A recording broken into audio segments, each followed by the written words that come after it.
Rachel Graveline, auteure, animatrice et maintenant chroniqueuse. Bonjour. Bonjour. Rachel, cette semaine, vous allez nous parler d'un roman qui a pour titre Dali. C'est de Chloé Varin chez Guy Saint-Jean éditeur et c'est dans la collection Témoignages, c'est ma vie. Parlez-moi dans un premier temps là, de cette collection. Oui, c'est ça. En fait, cette collection est basée sur des histoires vraies. C'est vraiment des petits livres qui ont des sujets importants pour le public adolescent, comme par exemple le perfectionnisme, la réalité autour de l'immigration, les problèmes scolaires, les conflits familiaux. Il y en a qui vont jusqu'à la mutilation. Donc, il y a beaucoup de sujets à aborder pour les adolescents.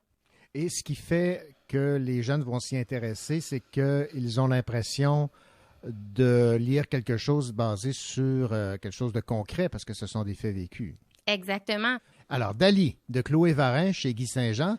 Ici, on parle de quelle problématique? Parce que chaque livre, évidemment, est basé sur une problématique bien précise.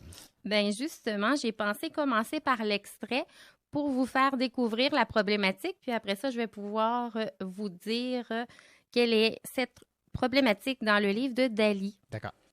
Je jouais au ballon poire avec les jumelles Paquette dans la cour de récré quand Colin est arrivé, la mine un peu chiffonnée. Dès qu'il nous a annoncé la nouvelle, ma gorge s'est serrée. Mes yeux ont commencé à piquer et mon visage s'est retrouvé inondé de larmes. La cloche a sonné, on s'est mis en rang devant le préau. Insensible à mon malheur, mes camarades d'école s'amusaient autour de moi, mais je restais inconsolable. En classe, mon enseignante est venue me voir pour me demander ce qui n'allait pas. Les sanglots ont décuplé quand je lui ai dit que le chat de Colin était décédé. Madame Lynn s'est alors tournée vers mon amie qui s'affairait à résoudre une équation mathématique.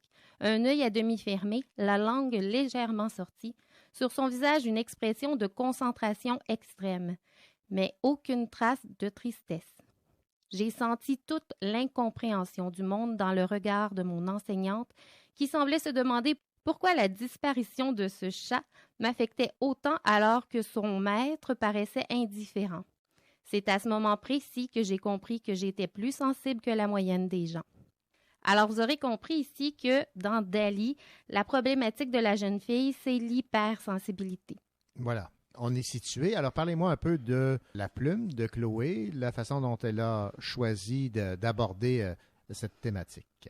En fait, l'histoire commence alors que l'adolescente se retrouve dans le bureau de la psychoéducatrice et c'est d'ailleurs la psychologue qui va l'inviter à replonger dans ses souvenirs et c'est pour ça que l'on se retrouve avec cette bride de souvenirs-là.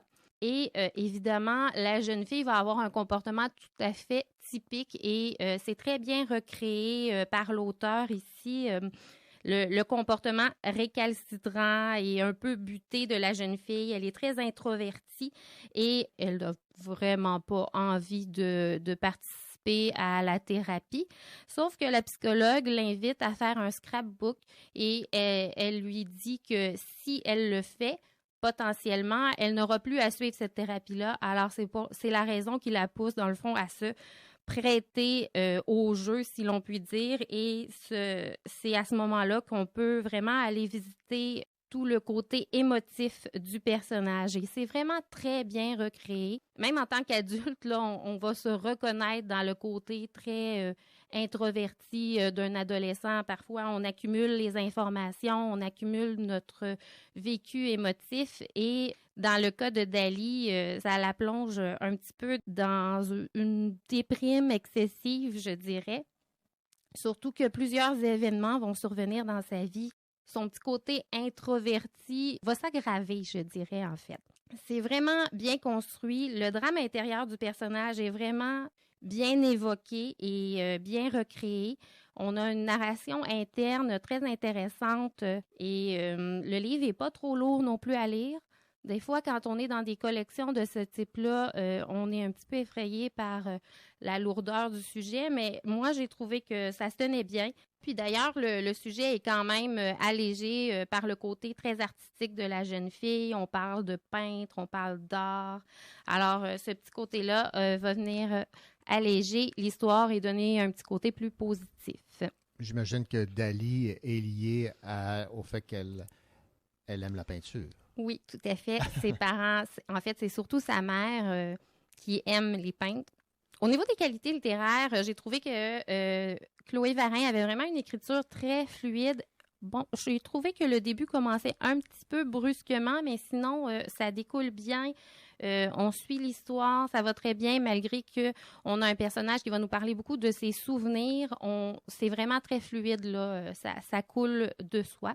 Et je trouve vraiment qu'elle joue habilement sur les mots parce qu'on se retrouve dans un texte entre l'écriture de qualité et le langage typique de l'adolescent. Donc, c'est intéressant d'avoir ces deux côtés-là. C'est donc un livre à mettre sur son étagère ou à laisser sur la table pour son ado à la maison. Et il y a une lueur d'espoir quand même. Oui, tout à fait. On trouve une lueur d'espoir, mais je ne veux pas vous la révéler. Rachel Graveline, merci beaucoup. Je rappelle le titre dont vous avez choisi de nous parler cette semaine. Dali, Chloé Varin, chez Guy Saint-Jean dans la collection C'est ma vie. Merci et à la prochaine, Rachel. Merci, à la prochaine.